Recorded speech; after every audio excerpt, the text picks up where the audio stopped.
Wolfpack, what's going on? It's your boy, the Wolf of Roto Street, RotoStreetJournal.com. We breed and feed you fantasy wolves here with your Week 8 rankings rundown. A little early, hour earlier than usual, usually live 7 p.m. Monday through Thursday Eastern time, but had to get up an hour early here to get this on in. Have a couple things tonight I got to take care of. So appreciate you guys. Hopefully we'll still get the usual live crew here. As you guys know, always will answer all your questions.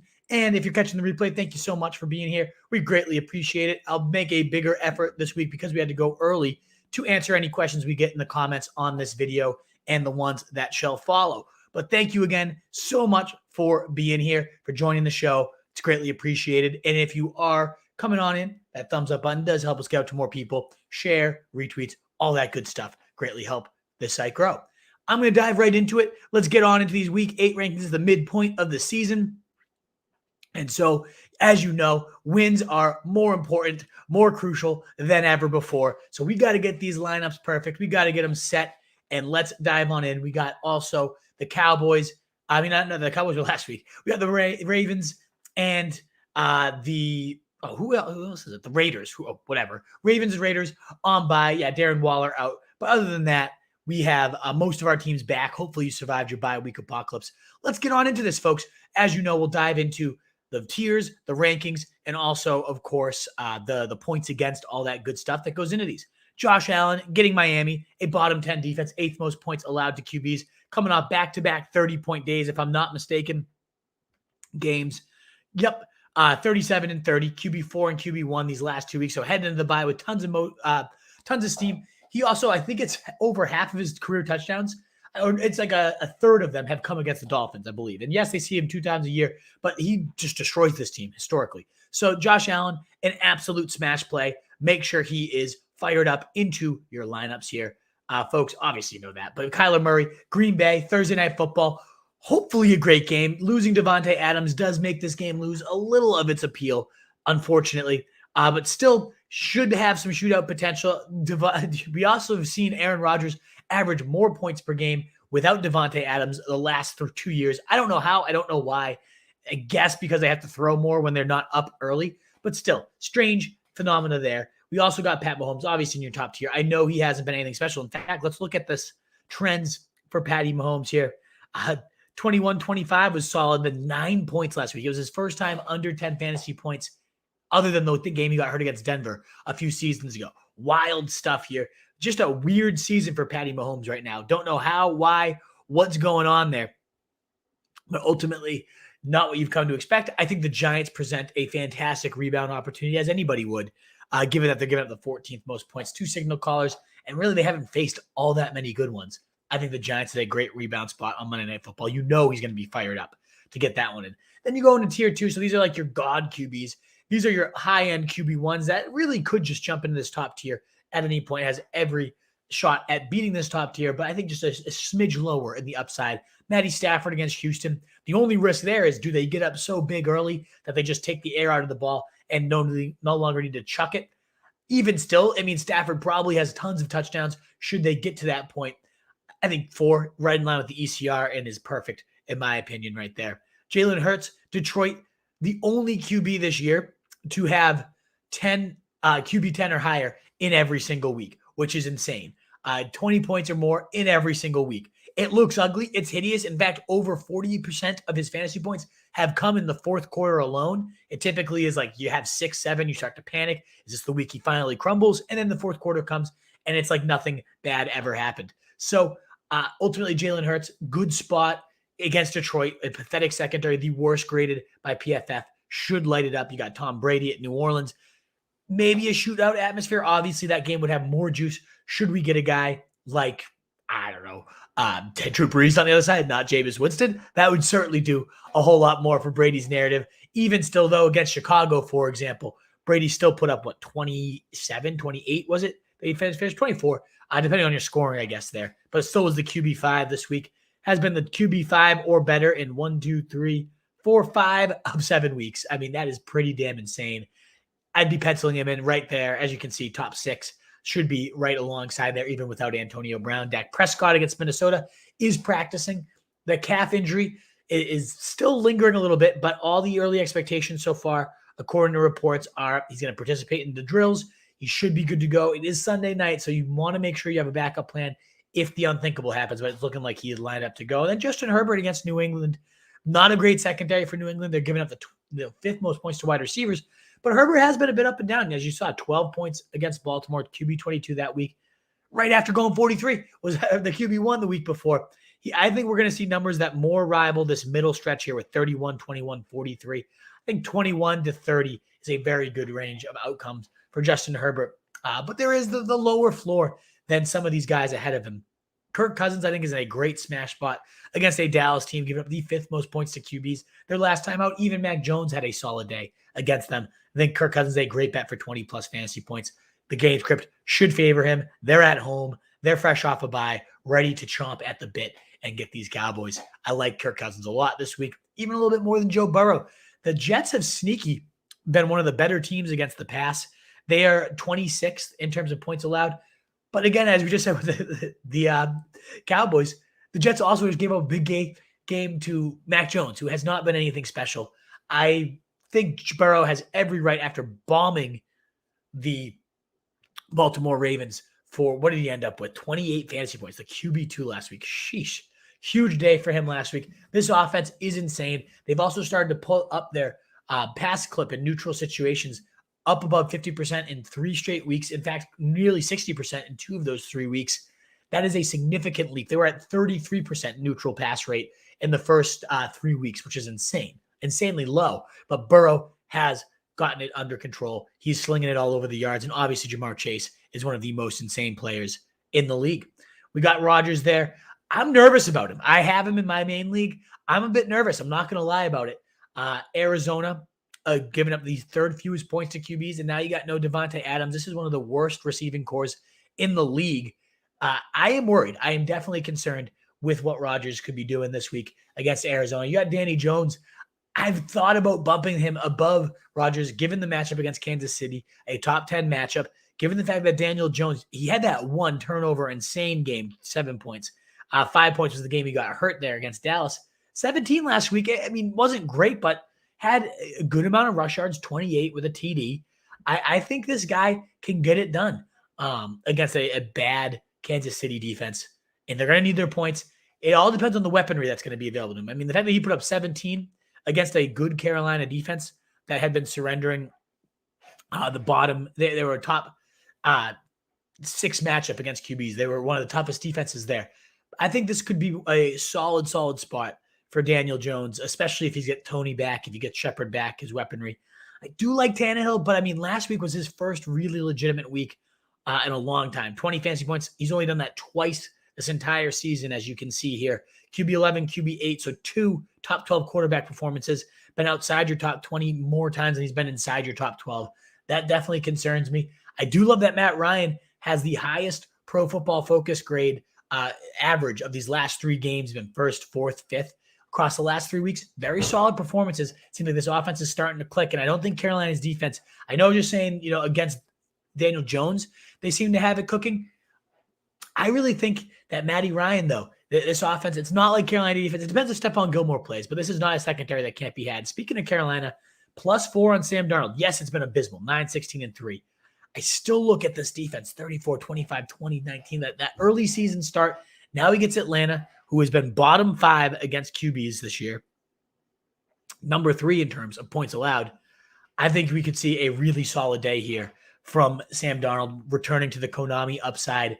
Was leading the league in rushing touchdowns at the position, leading the entire NFL in rushing touchdowns for the first 3 weeks, which was crazy.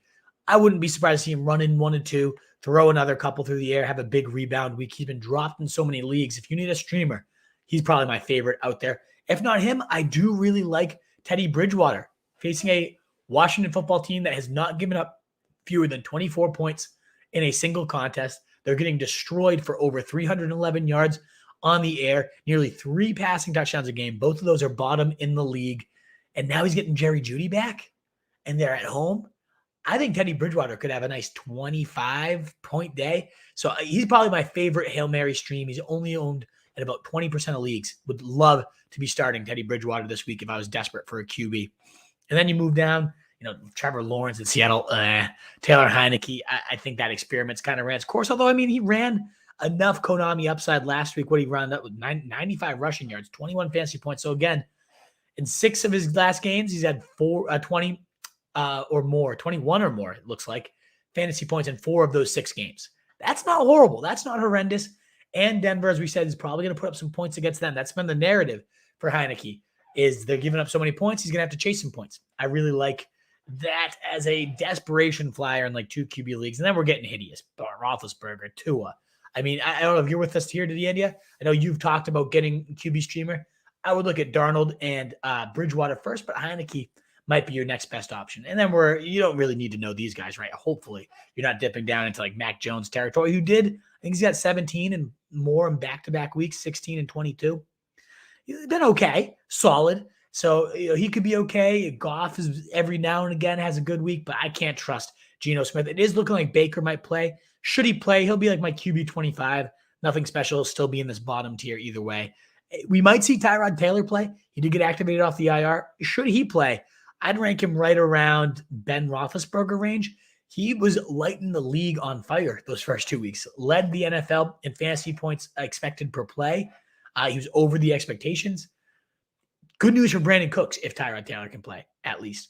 And that wraps up our QBs. Looks like we have about 10 questions. Awesome stuff, guys. Keep those coming in. Would love to hit more and more. And, of course, your thumbs up will help us get out to more people. Would be greatly appreciated if you don't mind sharing. It looks like a pretty light crowd. I am an hour early tonight, so that's on me. I had to get going early, though. I had a couple things to take care of later tonight. So if you guys don't mind supporting the show, getting that thumbs up in, sharing this with some people that might appreciate, dropping the link in Facebook groups or chats or wherever, continue to help the site. That would mean the world. We'll get to all your questions after we wrap up these player positions.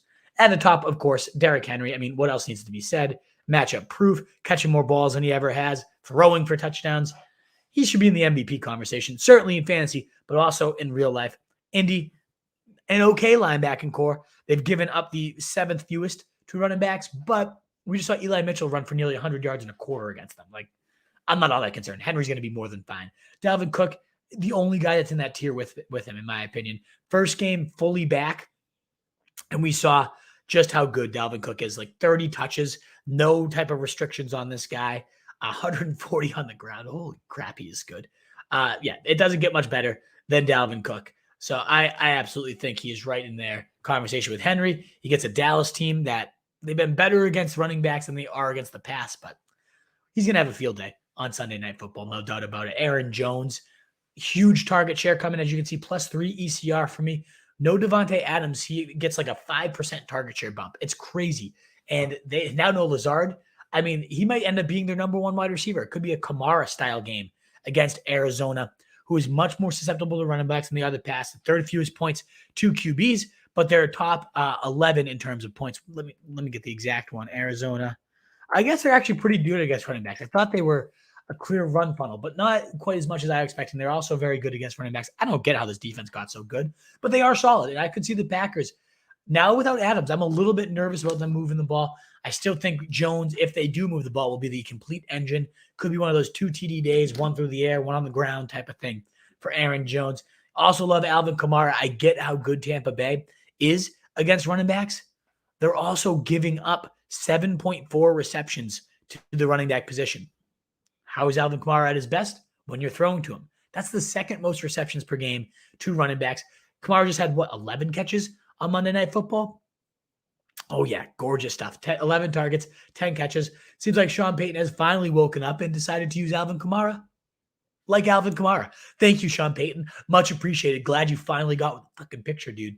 Awesome stuff, though, from him. We got Jonathan Taylor, my number 5 running back, lower than the ECR. It's not because I'm low on him. I just guess I like those other 2 guys a little bit more. He's been 20 or more in 4 straight games.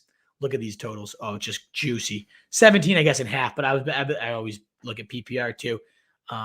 Maybe that is DraftKings bonus, actually. That's why he got the 3 points. So 20, 32, 29, 18. Damn solid numbers for this guy. Tennessee's much better against the run than they are the pass, but they're still not great.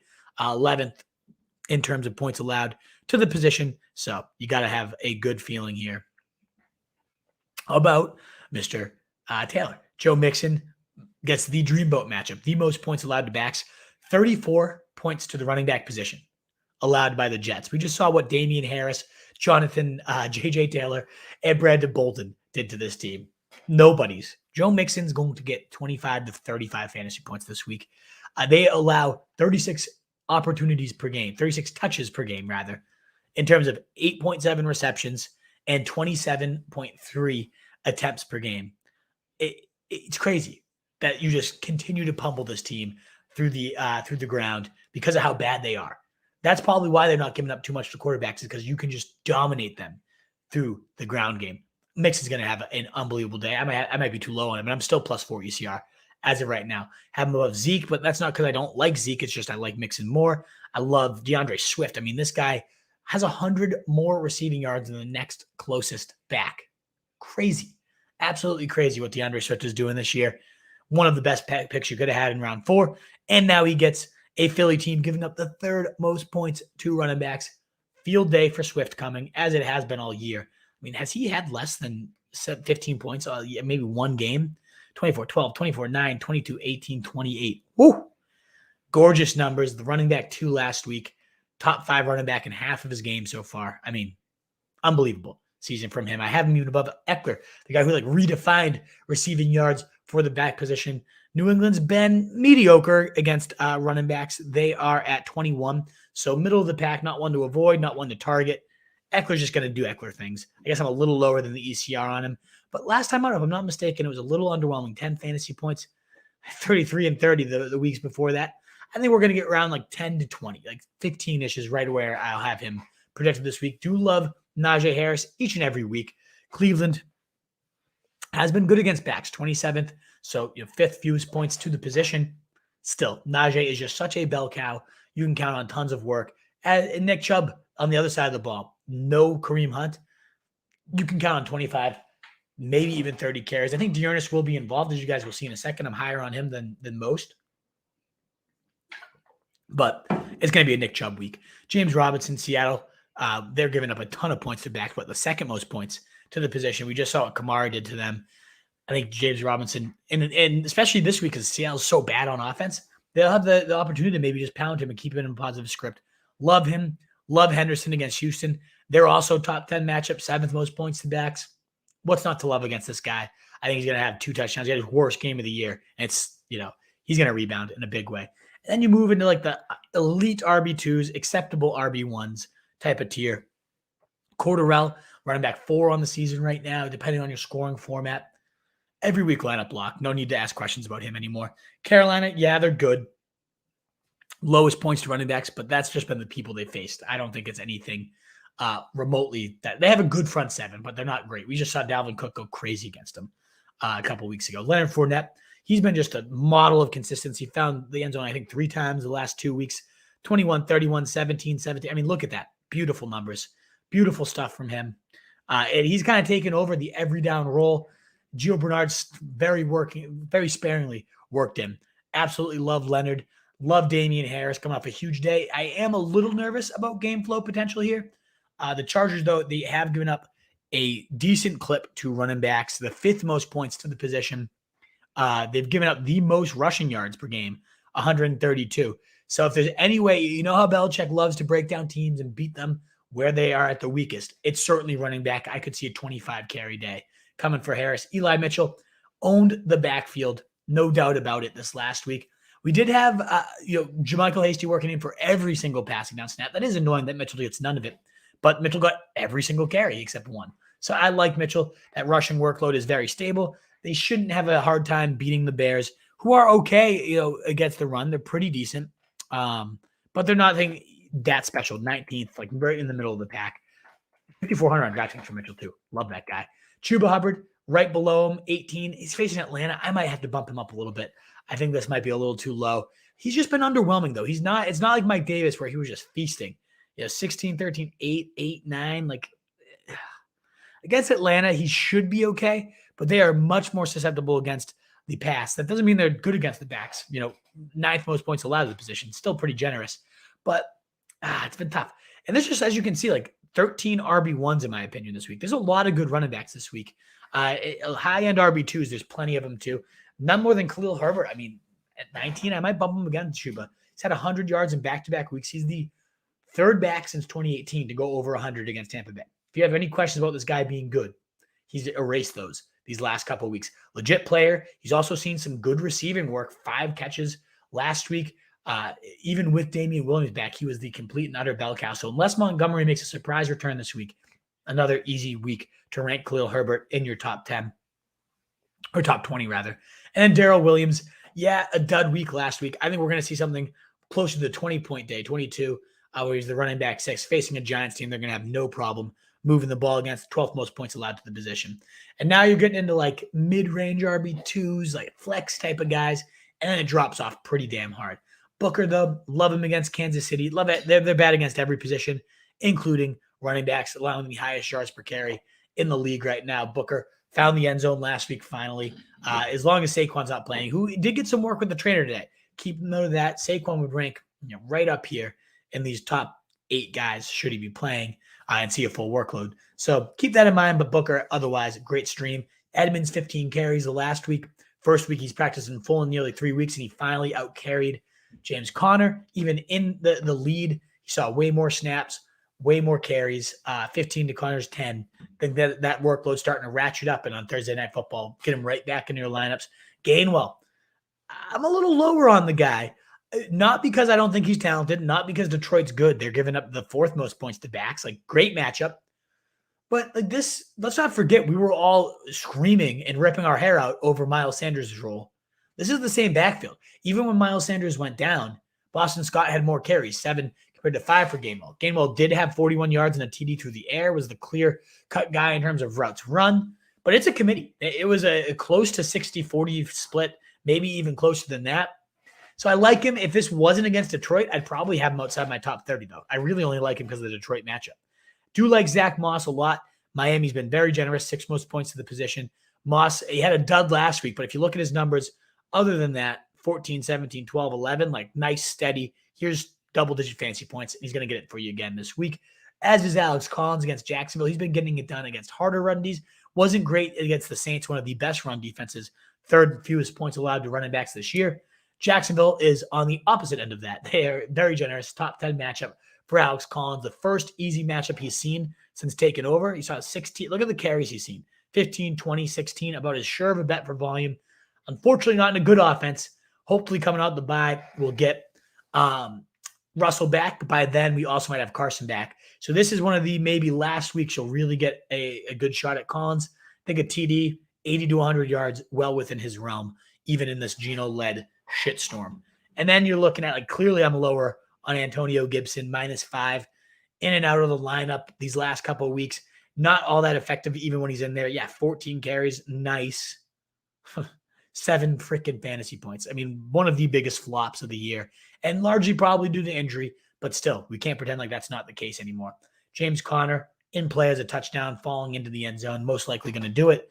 Javonte Williams looks ready to break out. Even though he had that touchdown last week, it still was not the most encouraging from a usage perspective.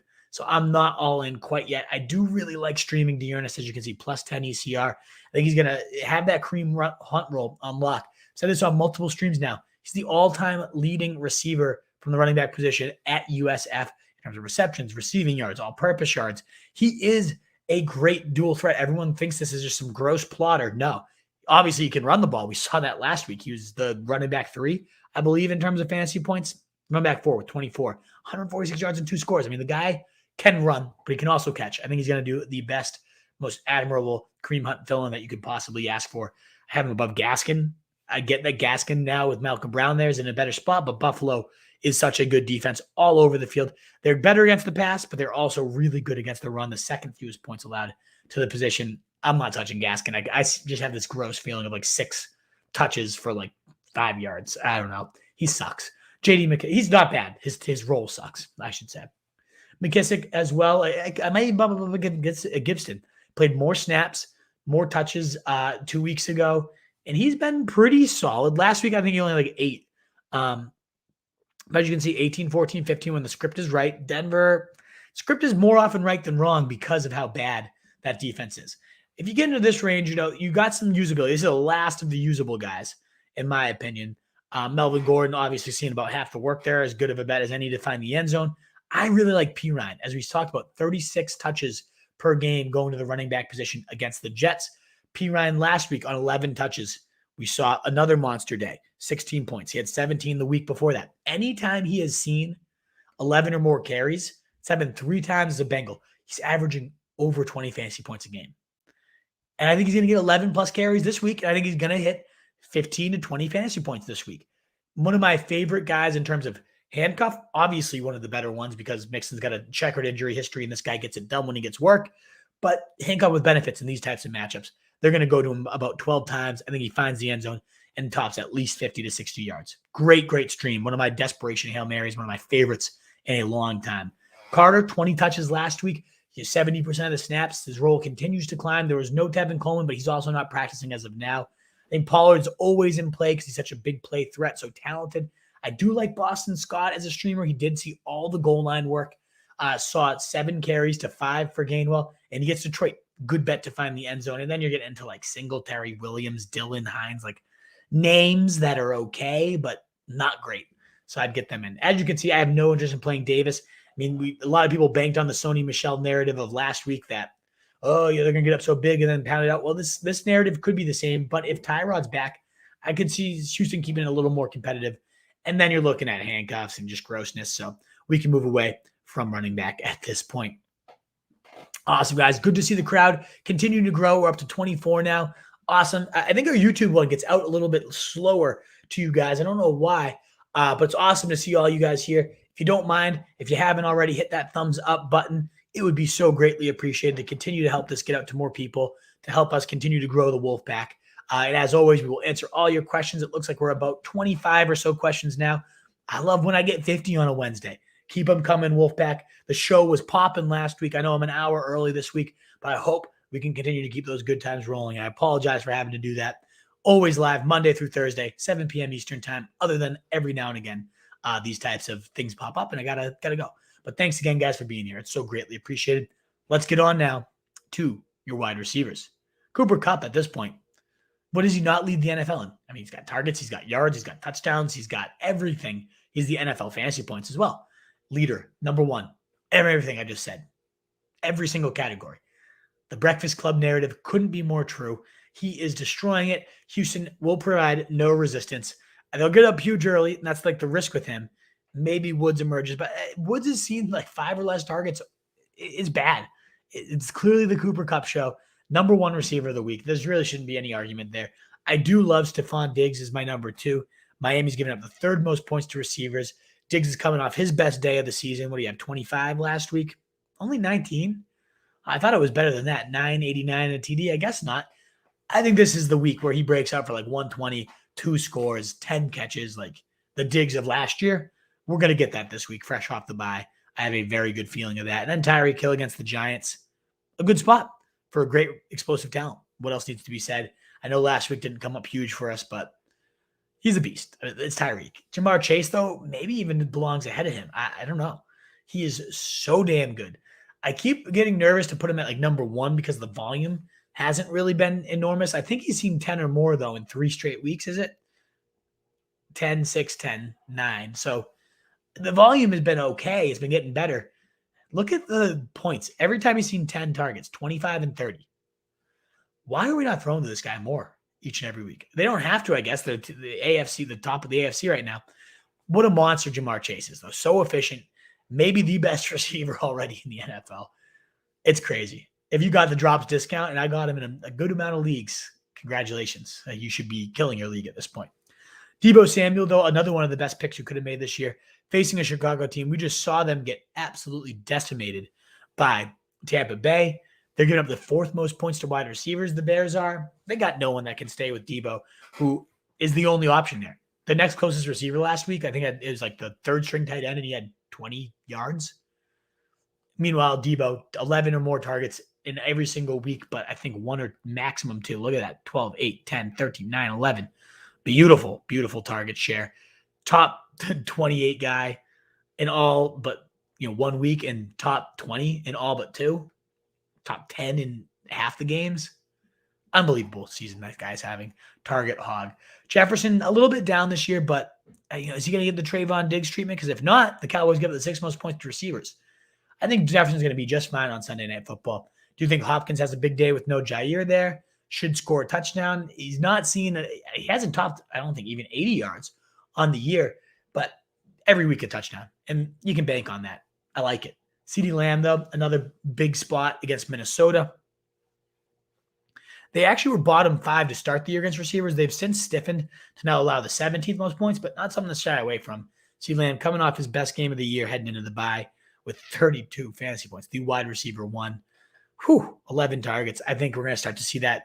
He's clearly proved, like, throw to me, and I'm going to get the job done for you. And so he did. A.J. Brown looked every bit the wide receiver 1 we're used to. Nearly 27% target share, 9 of them last week. Finally, just making those high-degree difficulty catches, looking explosive after the catch the wide receiver 4 last week. I think he's right back in there in your top 12 every single week. Mike Williams always has to be in there as well.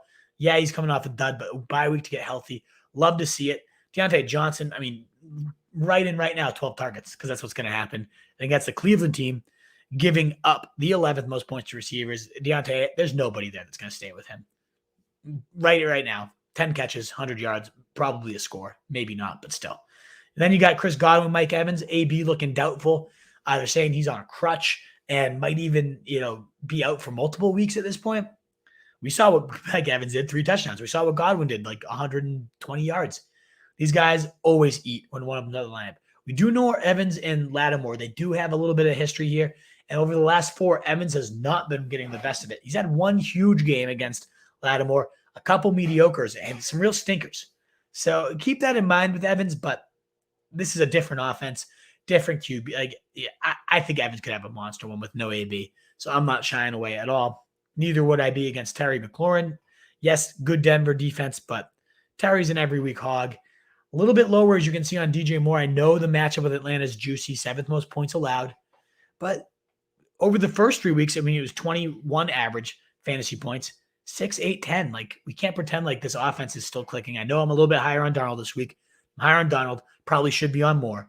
That's why I'm not like outside my top 20, but just look at those numbers again. Wide receiver 58, 38, 26. Hasn't even cracked the top 20. A little bit lower on him. I think I need to bump him down below Keenan Allen, maybe below Amari Cooper, who's found the end zone in multiple. He's getting it done again. I think Keenan Allen is one of the best buy lows in fantasy right now, too. One of the softer schedules coming up to close out the year. I think he could have a big stretch run. It starts against New England, who lost Jones and quarterback, was doing a good job locking down, in particular, the slot. I think Keenan Allen can have himself a big day. I think Adam Thielen, what a touchdown monster. Again, 6 most points allowed. 2 wide receivers against Dallas. Nice 1-2 touchdown day, probably happening for him. Cortland Sutton, a beast. 3rd in the NFL in air yards right now. Jerry Jeudy does come back. I don't think it matters given how bad Washington is. 2nd most points allowed to the position. Most passing yards allowed per game. Oh, yeah, they're going to smash. Calvin Ridley, as you can see, as I often am, lower than the ECR. Love the target share. I mean, over 23% every single week. It just hasn't amounted to anything because it's just not the role he's used, the going deep. They're not doing that vertical stuff anymore. And then, I can't pretend like I'm not worried about DK. Had the 84-yard touchdown and nothing else. Imagine if he hadn't got that. Geno Smith sucks. His offense is horrible. Jacksonville, they're generous to the wide receiver position. 12th most points allowed, but I'm worried. I'm worried about DK coming off the foursome here. All that, what a crazy story. You could consider benching him, given Geno. I mean, 22, you're probably playing him, especially with Jacksonville there. Could body a couple people for TDs, but I'm a little worried.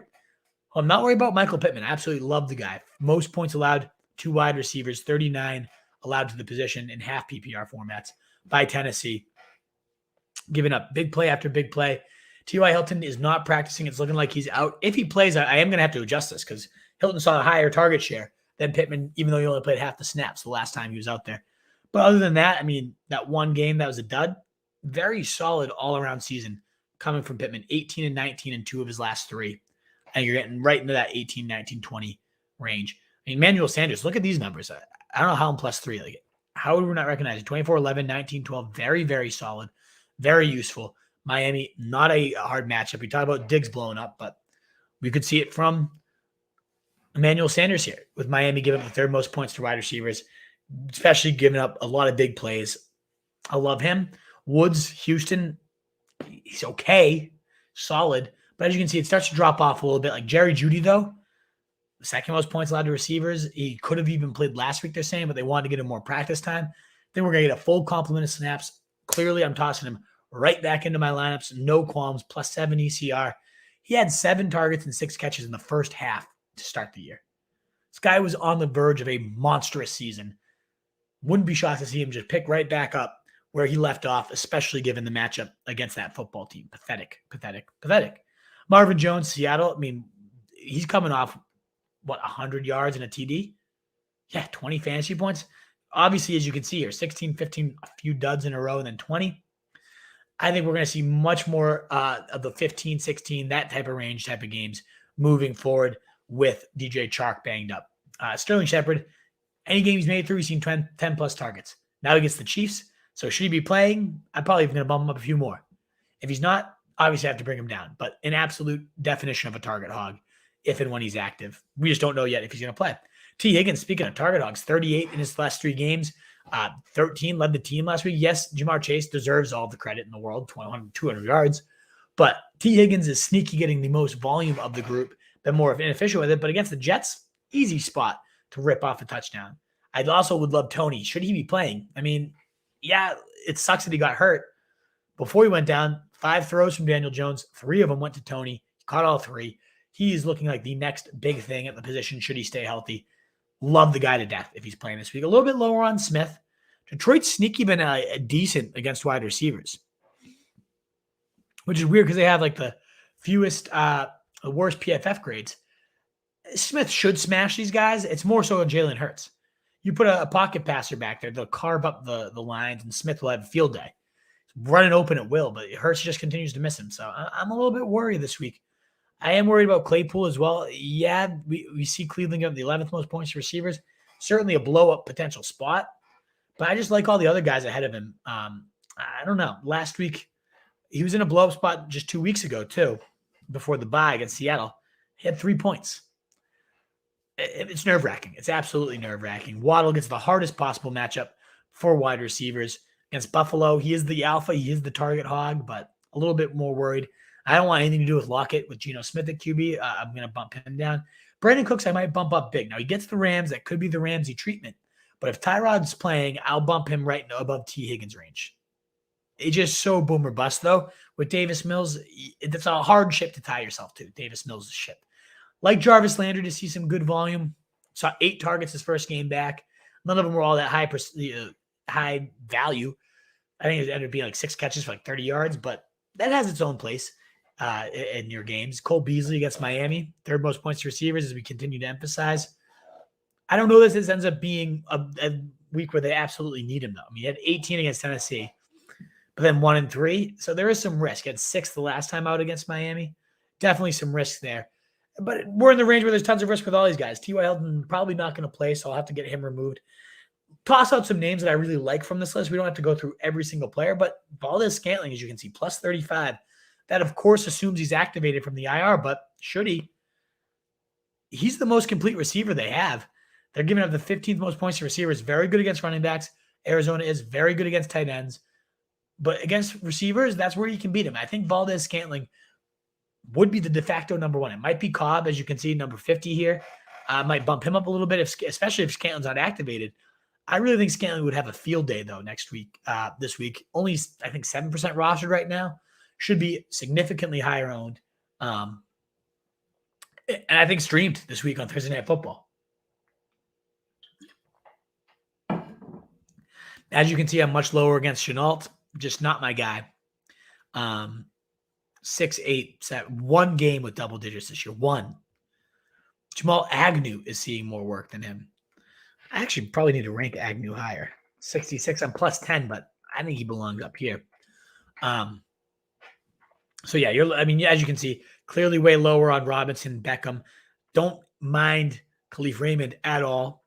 Eagles have been pretty good against receivers, but he's seen 6 or more targets in 4 of the last 5 weeks.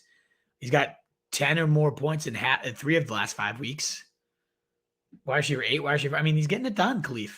Went to Holy Cross. It's my boy right there. Love to see a Holy Cross Crusader killing it. Clearly lower on Boyd. I don't want anything to do with the freaking Justin Fields experiment right now. So, and then I don't want Corey Davis this week with Mike White or whoever the hell is throwing him the rock. No Flacco this week. Not that Flacco is all that great anyways, but I'm probably avoiding Corey Davis unless I'm just truly, truly desperate. Let me know, though, if you got any wide receiver questions of his name I did not hit yet that you're wondering about. I'd be happy to give my take on any of them. Let's get to tight ends, and then we'll get to kickers and defenses and wrap this baby up. All right, up to like 35, 40 questions. That's what I like to see, Wolfpack. Again, if you haven't hit that thumbs up button, it does help us continue to grow and get out to more people. It would be greatly appreciated if you consider it.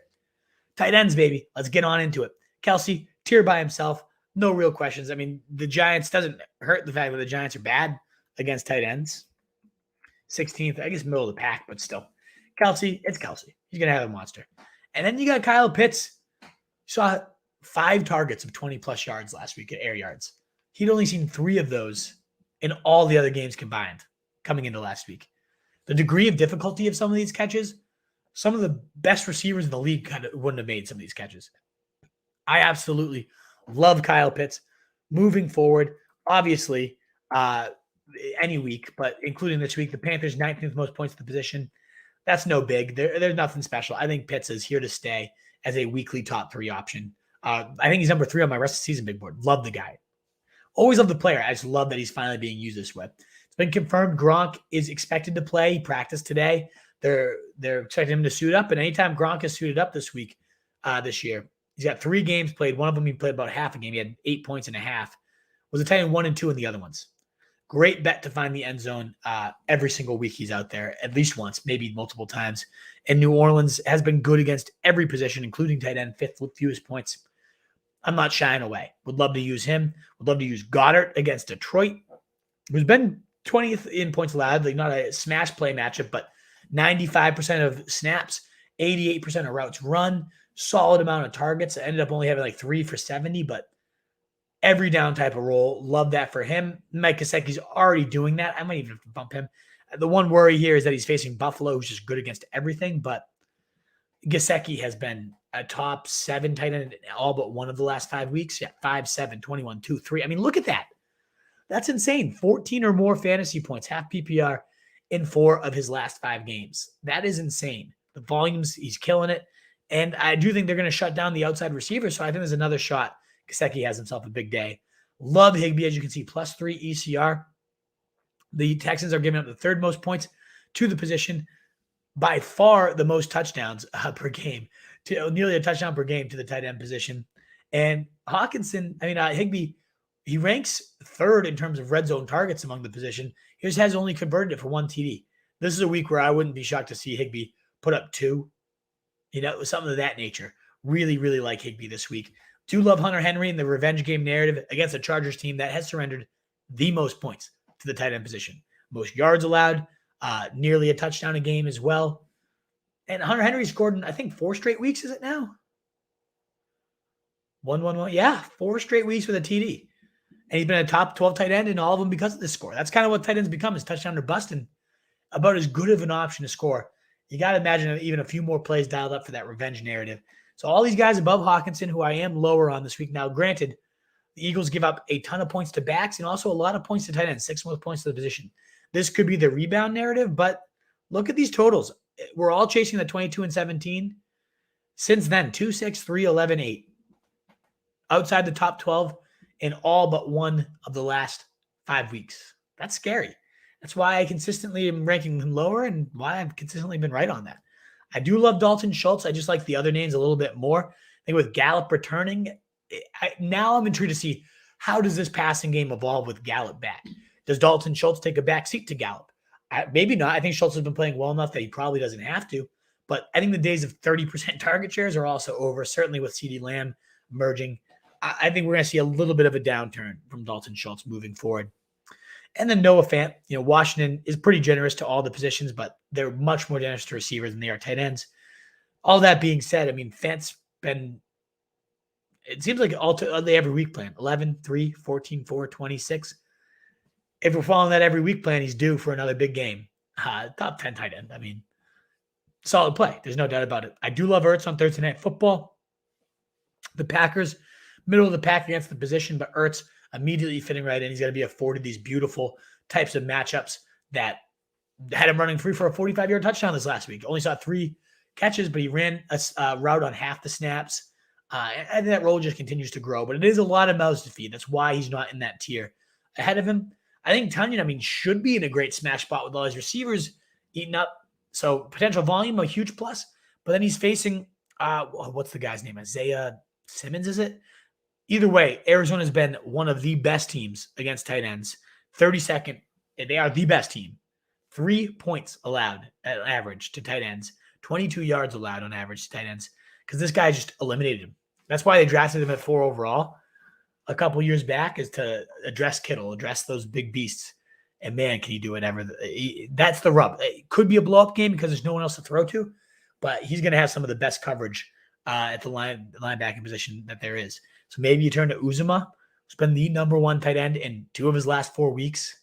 The guy can blow up any given week. He's a great red zone presence, good after the catch, and similar to like Ertz above him, not a good bet for like more than 5 targets, but those 5 targets are going to be damn good because of everyone else around him.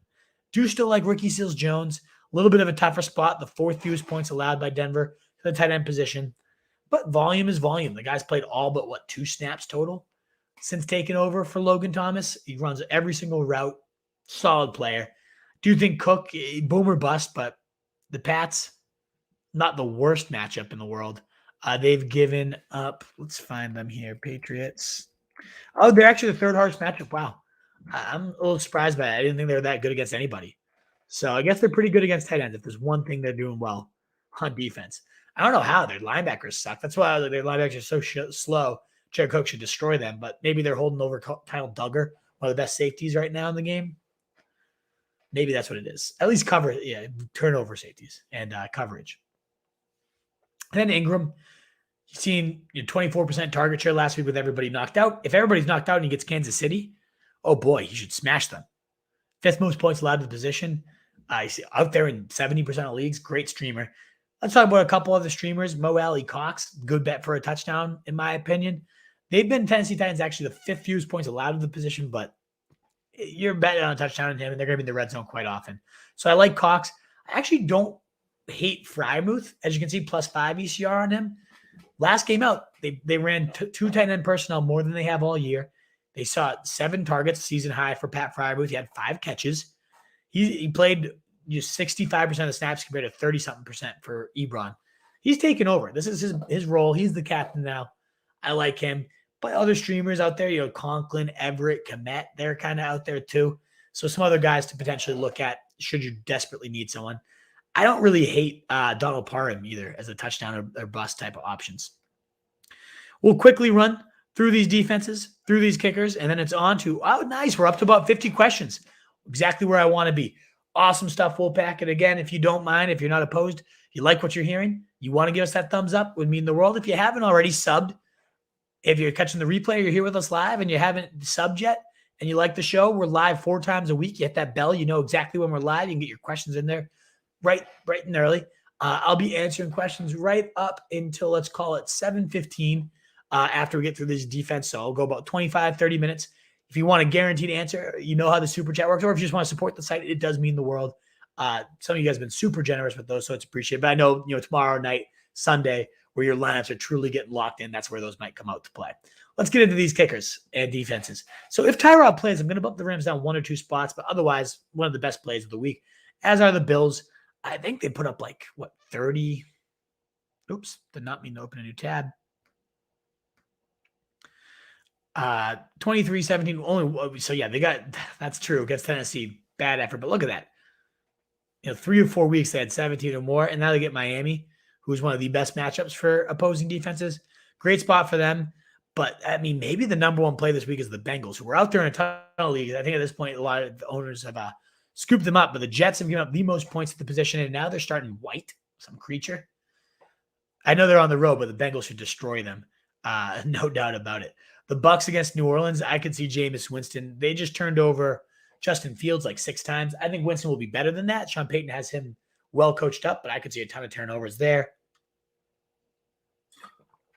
You have the Steelers against a Cleveland team that's going to be rolling out either a hugely banged up Baker or Case Keenum. And then the Steelers, I believe the next 3 matchups are pretty solid. Cleveland, Chicago, we just saw get destroyed, and then Detroit. So that's a defense that's out there in a lot of leagues that are on bye. Could be very useful. I really think the Cardinals, +3 ECR, I think without Devontae Adams, I wouldn't be shocked to see this Green Bay team get a little bit stifled. It's at home for Arizona. They've been among the better defenses. There is no J.J. Watt this week, but 21-5, 8, 12, 11. I mean, top 10 defense in all but 2 weeks. That's not bad.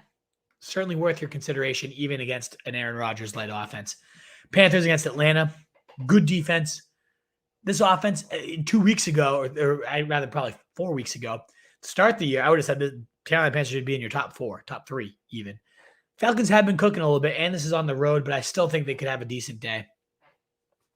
And in terms of your last reasonable defenses, I am clearly higher on the Colts than most. Tennessee has been rolling the last couple of weeks, but the Colts defense has double digits in back-to-back weeks, 15 and 11 at home against Tennessee. And then you also get the Jets and Jacksonville matchups coming up. So great to stash them. You can probably absorb the Tennessee bullet this week and then have a couple juice bombs on the plate here. But I don't hate Pittsburgh. Cleveland against Pittsburgh, awful Big Ben. Could be turning over the ball a bit, but that defense just isn't good. I'd rather have the Colts. I'd probably rather have the Chargers, Cowboys, 49ers. I do like the 49ers against Chicago. I guess I'm -3 ECR on them. They're not that good of a defense, but Fields is just that bad. And then you're like, I see the Seahawks as a popular streamer this week. I think Jacksonville's offense isn't quite that bad. I think Seattle's defense is pretty crap. They did okay against Jameis this last week, but that was more weather in my opinion. If we're getting bad weather in Seattle again this week, I'll bump them up 5 or 6 spots depending on the wind. But you got your streamers out here. Hopefully you got the Bengals already. If not them, I've seen the Cardinals out there, the Steelers out there in a lot of leagues, and both of them are in my top 10. Tyler Bass right back to the top of my kicker rankings, as he should be. Matt Gay, though, right up there as well. Zerline, you were talking about the big legs and offenses that are always going to be giving them opportunities. Prater, Younghoe, Koo, all top 5. Koo has been like the sketchiest of that group, but as we were talking about, the Falcons offense has gotten significantly better over these last couple of weeks. Folk has been great throughout the year. I think he's got double digits in all, but so 11, 15, 8, 5. I guess not quite as good as I expected, but 17, 3, and 14. Dallas matchup, they needed a point, so you can see why he would suck there. I think he's a good bet every week. Craig Joseph, nobody gets more 50-yard opportunities than Minnesota's Greg Joseph. They're going to be able to move that ball against Dallas. I think he's another great play. McPherson against the Jets. I mean, he's been good for Cincy all year. And then we round it out. I mean, Bullock, now this Tennessee offense is kind of cooking. He's been booting bombs these last few weeks, 11 and 11. He had like 11 in the first half last week. That's why that one's disappointing. It's like he was on pace for 20. McManus always has that good leg, and against a bad Washington team, all that weaponry back. I think we're getting back to McManus. Look at the early season totals. 9, 13, 16. I think we're getting back to that range here. So a good time to go get McManus again if he's been dropped in your leagues. All righty, folks. That's enough kicker and defense talk. It is time to remove that rankings and hit all of your mailbag, baby. Let us now get on in here. It looks like we already have a super slim every freaking show hitting us with that super chat. So I'm absolutely so appreciative of you, man. Thank you so much for being out here. And again, just that reminder, if you don't mind hitting that thumbs up button to help support the show, help us get out to more people. If you don't want to throw a super chat, that's okay. There's a free way to help us out, liking and sharing and helping the pack grow. But we'll start off with your super chat. It's so appreciated. Thank you, Slim74. Does the Ingram trade make T. Johnson an RB2? No. I think Tyrod Taylor coming back will improve this offense. I think that will help out Lindsey and Johnson. It's one of the biggest ground pies in the league, so now it's divided by 2 mouths instead of 3. That does make them somewhat viable. But RB2, your top 24 running back, he'll be in my top, 30-ish. Probably 32, 33. Because he does catch the ball. He has that role. But I do think Lindsey's going to get the early down work. It's just a horrendous team. Cutting one mouth out is big. That is going to help these guys. but I'm not sprinting out to get either. So I would say like rest of the season, probably like RB 33 for me off the top of my head. Not sure I love it. All right, let's get back to the top here. Jimmy Bridges, what up? First question of the night. With Waller on bye, do you like Tonyan or Cook? I like Cook. I like Tonyan just a little bit more. As noted, though, the Arizona team has completely shut out the tight end position. That makes me nervous. But I balance that out with the fact that they have really no one else to throw to. And he's coming off a big blow-up week. I lean Tonyan, but Jimmy, don't be shocked if it's also a one-point affair because of the linebacker coverage they have there on tight ends. I mean, they're masterful. So in that sense, maybe you want to go Cook. I don't love either. I have Tonyan at like 11 and Cook at 13. So, Tonyan for me, though. I think there's higher upside. I do like, though, I will say I kind of like Uzomah ahead of either guy if he's out there for you. Just an interesting play for sure. Frazier, what up from Scotland? 7-0, you made it. That's what I love to hear. Here we fucking go indeed, Frazier McDonald. Awesome stuff. Who do you flex? Keenan Allen, not Gibson, Javonte Dearness. I kind of go Keenan Allen. I think he's one of the big rebound candidates for the second half of the year. If it's standard league, that does clog things up a little bit. But I think Keenan Allen's the play here, Frazier. Should I make the trade given Mahomes, Gibson, Callaway to get Burrow and Taylor? Yeah, I think so. Like Mahomes hasn't been that good. Gibson, I would want to unload for anything at this point. And Callaway, crap. I would do this in a heartbeat. I don't think the gap is that big between Mahomes and Burrow. I think the gap between Gibson and Taylor is monstrous. I would absolutely get Taylor in that deal. Wolf, my man, pots and pans. What up, Omar? Thanks for finding us. Even though we went an hour early, I love to see you.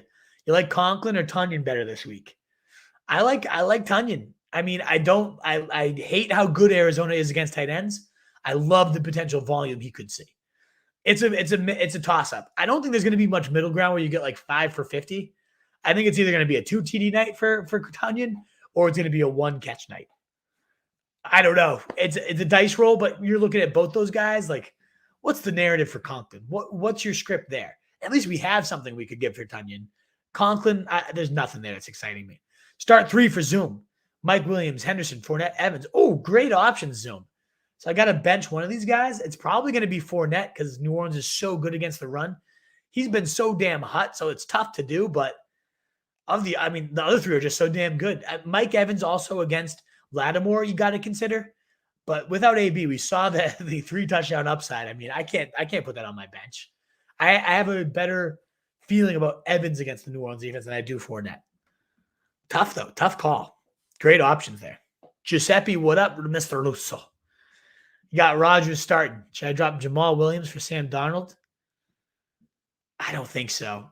I think I got to go Rodgers ahead of him. I have Rodgers 11, Darnold 15. Like Rodgers is risky with the lack of weaponry, but you could drop Jamal Williams. I just don't think doing it for Darnold to play over Rodgers is the play. I think that's kind of getting a little too cute, Giuseppe. It's crossed my mind. I can't say that it hasn't, but I'm not doing that myself. Ty Wilterdink. Wilterdink. Sounds like a NFL holder. I love it. With Devontae out, kind of hurting at receiver this week. Should I start Beasley or Kirk? Oh, good one. I have him neck and neck, Mr. Wilterdink. I would probably go. My gut's kind of saying Beasley here. I don't know. It's just the points allowed by Miami have been so great. There is the rub of like, well, they get up big, they won't need Beasley. I got Beasley 37, Kirk 40. My gut said Beasley, and so did my ranking. So I'm going Beasley, but I don't love it. Would you trade Darnold and Dalvin for Najee and Kirk? Darnold's useless, so would I give up Dalvin for Najee and Kirk? No, I wouldn't. I don't like Kirk enough. Is it Kirk Cousins? Or Christian Kirk, Lil Waddy? Give me a little more clarity on that one. But thank you for liking and subbing, and that goes out to everybody. If you don't mind hitting that like button, if you've enjoyed the show, you want to support us, likes, subscriptions, a free way. Super Chat's a way to give us money, but ultimately liking and subbing and helping the show grow is so appreciated. James Zoe, trade Henderson, Monty, Judy, Logan Thomas for CMC and Brandon Cooks, 8-man PPR. That's quite a haul. A lot of them are banged up and uncertain. including the centerpiece of the deal is CMC. That's tough. I hate to advocate for trading a ton of stuff to get CMC. You're not giving up anything that crazy, though. I would probably pull this trigger, certainly if I can absorb another week or two of CMC missing. But just be wary. This might be the next Todd Gurley. Like, this could be a sad, sad tale. I had him last year, and I wish I had traded him for a haul when I could have. But he was also plus 30 every time he's played last year and this year. So, I mean, I would probably pull this trigger. Especially 8-man league, you can probably absorb the blow even if it doesn't pan out big for you. What up, Mohammed? Good to see you. Chuba or LaVisca? Oh, I'd go Chuba all day against Atlanta. I don't trust LaVisca. He's been double digits just once in 6 weeks. No, thank you. Komet or Uzuma? Give me Uzuma all day. Komet, low ceiling in this awful passing attack. Uzuma, been tight end 1 and 2 of his last 4 weeks. Enormous ceiling. At tight end, I'm going for the ceiling, baby, all day. Mikey Clay, what up? Welcome back. Eckler, Henderson, J-Rob, Javonte, and Mitchell. Shipping out Mitchell for a receiver, and I could get help. I'm getting Judy back. I love Judy. I think you can trade Mitchell. You got the right horses here. Could you get like a Michael Pittman for Mitchell? Could you package Mitchell in a receiver and get like a big upgrade? That's what I'd be more intrigued by, Mike Clay. Because you got Judy coming back. Like, he's going to be as good as just about whatever you'd get from Mitchell. So could you package Mitchell with something else and get a big one? Hey, Gary, what up, brother? Great to see you. I hope all well with you, man. Welcome to the show. I'm glad you could finally catch us live. Let me know if you got any questions for us, Gary. If MVS plays, which he's traveling with the team, yeah, I would assume so too. Go him over Shepard. That's risky, right? Because Shepard plays, I'd have him over all but maybe 20 receivers this week, Mike. But we don't know. Like, if we have some word tomorrow, this is another one we might have to check in about tomorrow. I'd like to roll the dice on MVS. It's good that you have Slayton as a backup. I would probably wait out for the Giants given that KC matchup. Not happy that Maxon's not. Yeah, after he started out as like a 90% snap player, all the third downs, Mohammed, I agree with you. This is a little bit concerning. But any given week, just 2 weeks ago, I think he had a 20% target share. So, yes, last week he didn't, but I don't think it's like out of his game anymore. He could certainly get it. We already answered that one for you, little Waddy. I don't know if you meant Kirk Cousins or Superflex. I might now consider this. Najee, Kirk. A little more context there. If it's Kirk Cousins, I might actually do that. LeBron's brain. You trade Pittman for Cooks, you're swapping just about equals, and I have a better feeling about Pittman, so I'd probably keep Pittman. All righty, Mitch, need some advice. Being offered Jonathan Taylor and Jefferson for Cook and A.J. Brown. That seems to me like a lateral move. I'd probably keep the best player here, and that's Cook to me. I'd probably keep Cook and A.J. Brown. I think A.J. Brown's starting to ascend to like where we would have had him ranked near Justin Jefferson, and Jefferson's been a little underwhelming too. I like Cook and A.J. Brown here. Tim, is Debo's out with a calf? Get Ayuk on waivers? Yeah, I guess. Who else do they have to throw to? But man, has that been disappointing. It's probably going to be like Trent Sherfield or some crap. Hey, Wolf, what up, Matt? Hour early working for me. I'm glad it worked for you. I'm happy to have you here. It won't be typical, but today it had to. So I appreciate it, the understanding here. Start one, drop one. Moss, Collins, Dearness, P. Ryan, Julio, T.Y. Hilton. Out of them, I'm probably starting Moss against Miami. Love them all. Now you got to drop one. Man, I love these guys. I mean, it might be T.Y. Hilton of those options for me. That's kind of where I'm thinking. Dropping T.Y., especially if he's not playing this week. I love all these backs are like 21, 22, 24 for me in my rankings. I do like Collins a lot against Jacksonville too. That's tough. Pick up Mark Ingram? I guess you could. He's back to the Saints where he's been good in the past, but I think it's kind of this is just Kamara like insurance. I don't think he's going to have a viable weekly role fantasy football. Tried to trade one of my QBs of Herbert and Stafford. No one's biting. I don't know if you can drop one of them. I mean, you really need the roster space, okay, but someone's got to bite. Find the neediest team and get something from them. That's on you to do the homework, Tunes. Who is starting the worst quarterback in the league? Go find him, and you might have to give one up for less than you should, but no reason to drop one. You've got to be able to get something for any of these guys. Absolutely. And then Slim, just thanks again. I really appreciate that super chat. Of course, we'll get to those first. So I hope you heard it. Remind me if you didn't, but you're the man. Thank you so much for supporting the site time and time again. Ayuk and A-Rob hate cuttable tunes. Yeah. The only reason I'm holding on either is hopes for a trade deadline move. I don't think Ayuk will be moved this early in his career. So it really comes down to A-Rob. But I hate cut A-Rob in a couple leagues where I have him. And it felt damn good. Damn good. Magic Mike, thank you for all the advice. Thanks for coming, brother. Appreciate you supporting the show. Have Waller on by. I need to drop either Mike Davis or Bateman. See you later, Fat Davis. I've cut him everywhere I had him. I'm done with him. Done. Completely and utterly done.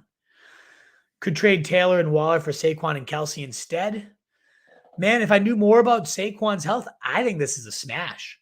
I kind of prefer it, but I wish I knew when Saquon's back. If it's like 1 or 2 more weeks, I would do this because Kelsey and Saquon, Waller's been sucking in Taylor versus Saquon. If Saquon's healthy, is a moot. Maybe Saquon's even the win there. If you have, this depends on your record too. Can you absorb the Saquon blow? Do you have the depth at running back to be able to do so? Is Booker available? I think I pulled the trigger on this. But either way, I cut Davis over Bateman, no doubt about it. Do I drop Jamal Williams, Mike Davis, and Ramondre? Pick up D. Booker, Gage, and Cobb. Any 3 of them is droppable for Booker. I think Booker's a great stream. Gage does nothing for me. If you need the receiver, Cobb's okay, but I prefer MVS myself, Tunes. Robert Woods, I don't know. Team captain involved. Feels like he's...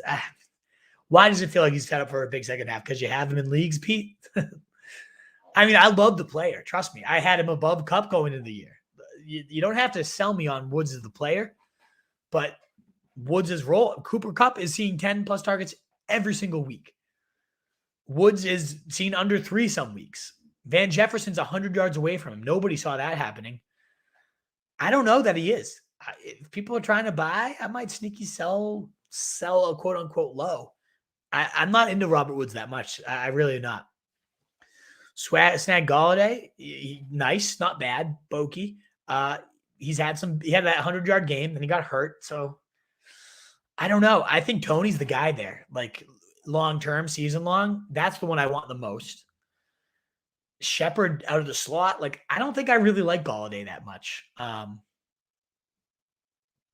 rather have Gainwell, I think. I'm not that into Galladay. I would rather have Tony if he's out there. Let's put it that way.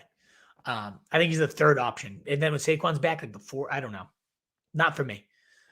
I think he's okay. He's worth rostering, yes, for sure. But I'm not like celebrating. I think you got a little bit more upside on him than I have. That's not me. I'm right. I've been bloody wrong on things this year, but I'm not that into him. A. St. Brown didn't even. Oh yeah, get the fuck off the roster. Yes, Tunes, absolutely. Not nearly involved. I have the Jalen Ramsey treatment, but still, no need. Like seeing Pitts. Oh yeah, I mean he is just a monster, right? It's one of the best guys to buy in Dynasty if you could. I don't think anyone's going to sell him the way he's been taken off. Trade away Rodgers and Jamal Williams for Patty Mahomes, non-PPR, maybe. I think you can do that, Holden. Don't ask your question a million times. I see it down there a bunch. I'm putting in timeout. But yeah, I would probably do that. Williams is cuttable in my opinion. So yeah, I'd probably do that.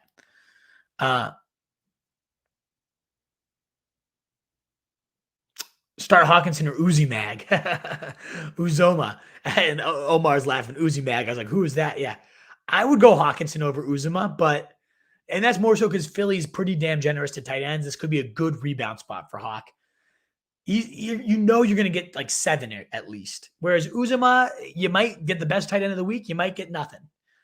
I do really like Uzoma, but no, I'm going Hawkinson here. The guy does sound like a beast, right?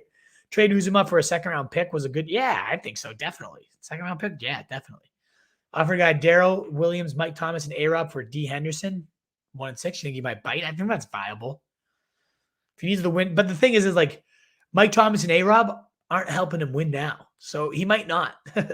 Darrell Williams kind of does, but I don't think I'd want that, given how bad A-Rob is, and who knows when Thomas is back.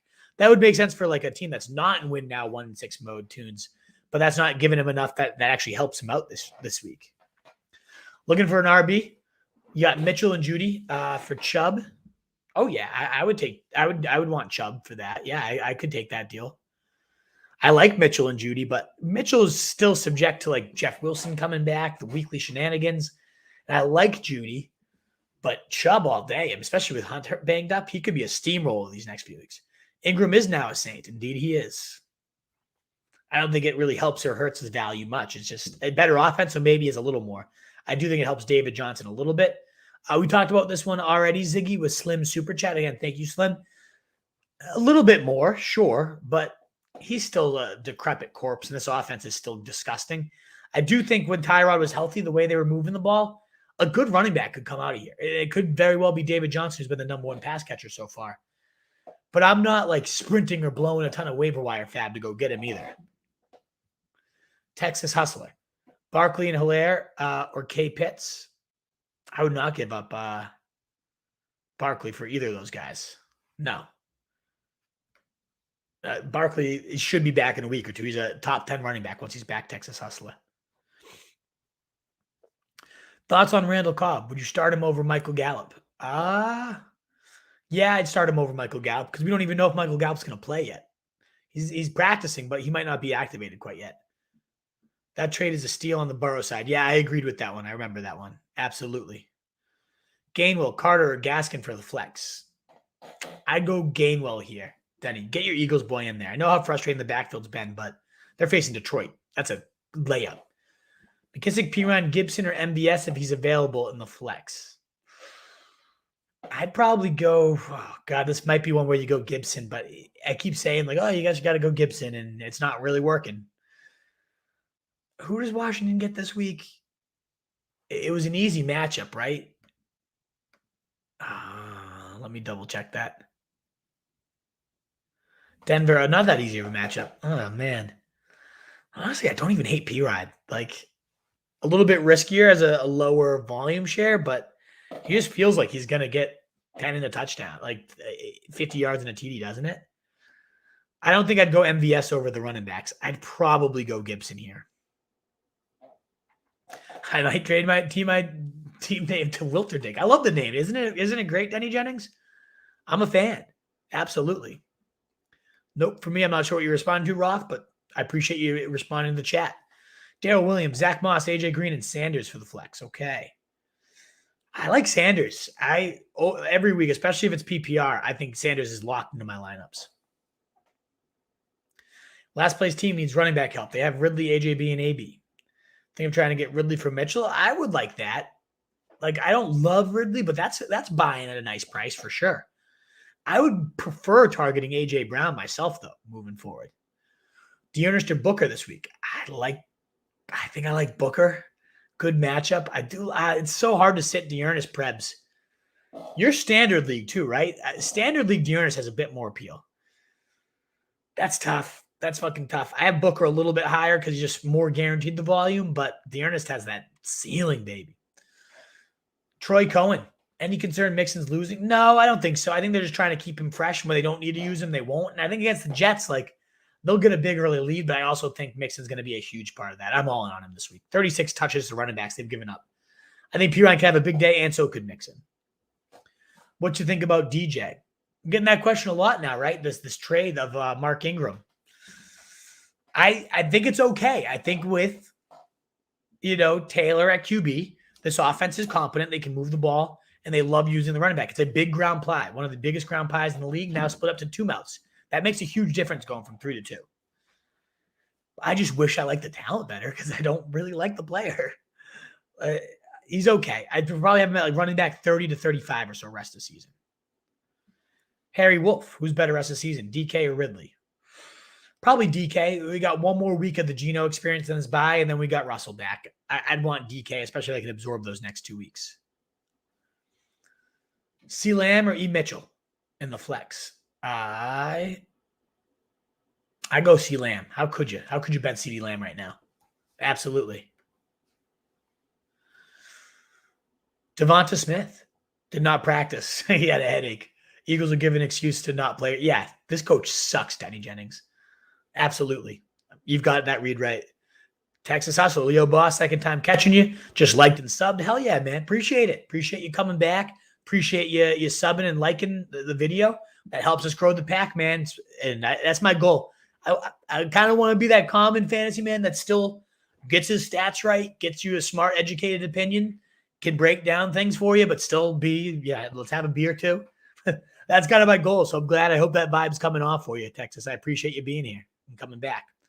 All right, you go, guys. As I said, I was going to cut it at 7:15. I'll try to do a rapid fire here to get through these next 10 or so that are come in. But get here earlier. Use the super chat if you got one. You desperately want a big answer to as I wrap up the show here, but I do got to get running. So I'm going to rapid fire. D Hopkins banged up. Nah, I would still go Hopkins with no Jair Alexander. Half-PPR, Sanders, Herbert, Gainwell, or Judy if playing. I kind of like Judy there if he's playing and about to see his full snaps. If not, I like going Sanders there. Sarah Riley, Harry Wolf, Gainwell, or Javonte. I'm going to go Gainwell there this week against Detroit. Daniel Jones or Wentz. I'm going Danny Jones on that nice Monday Night Football matchup. Tin Dio, D-Hop for Tony, Shepard, and MT. 6-1. I think if you're 6-1, you're looking for the stars, and D-Hop's the star, so I would not do that. Z-Moss or Singletary. Definitely Z-Moss. He's been the much better option all year. Ertz or Tunyon PPR. I got Ertz one spot higher. I'm worried about how good Arizona's been against the tight end. Give me Ertz in this nice offense form. It's the flex and I'm standard. So D'Ernest does gain some appeal. That perhaps my gut right now is saying go D'Ernest for whatever that's worth. Gibson or E. Mitchell. I go E. Mitchell there, the clear future back. You confident in Edmonds this week? I think with those 15 carries after practicing in full, I think, yes, I'm very confident in him again. Not a question, but I absolutely love Tony. I'm with you, Terrell. I'm 100% with you, no doubt about it. Pick 3, Hills, Marquise Brown, A.J. Brown, Diggs, Ridley. Diggs, 100%. Marquise Brown's on bye, so that makes it easy for you. I don't know if Hill is Tyreek Hill. You're obviously going him, and then A.J. Brown for me. You have some great receivers, though, Elver. You're welcome, Denny Jennings. Thank you so much for being here. Nick's here on his way to being the next Kyle Shanahan, all sizzle, no sake. I mean, seriously, not an unfair call-out by any means, Omar. Have a good night. Thank you so much, Tunes. Always love having you here, brother. Always appreciate your help to the pack. Wolfpack, if you didn't already and like what you saw, that thumbs up does continue to help us so much, whether you're here live or catching the replay. I appreciate you giving us those views. I just appreciate you being here and seeking out my opinion. I'm humbled by it. So thank you so much, guys. You can find these rankings at rotostreetjournal.com. We breed and feed you fantasy wolves. Eric, I'll just answer this one for you because I'm the man. MVS or Cobb or Corey Davis. Honestly, I'd rather have MVS. I'd go for the upside there because Corey Davis with the no-name QB, that scares the shit out of me. But again, rotostreetjournal.com. We breed and feed fantasy wolves. Also, as a podcast, the Fantasy Full Bag Dive. We turn these live streams up. We'll be back tomorrow with the truth. Thursday Night Football for a big game, 7 p.m. live Eastern time. All your sit-start questions. We'll have more injury news, all that good stuff to give you even more educated answers than you had tonight. So I'd love to see you tomorrow. We'll also be live Sunday, 11 a.m. for your sit starts. Thanks again so much. All the articles, again, rotostreetjournal.com. We breed and feed fantasy wolves and our iOS app if you have it. You guys are the best. Thank you so much for being here. Have a great night, Wolfpack. In that world for the fancy sheep, be the wolf. Later, guys.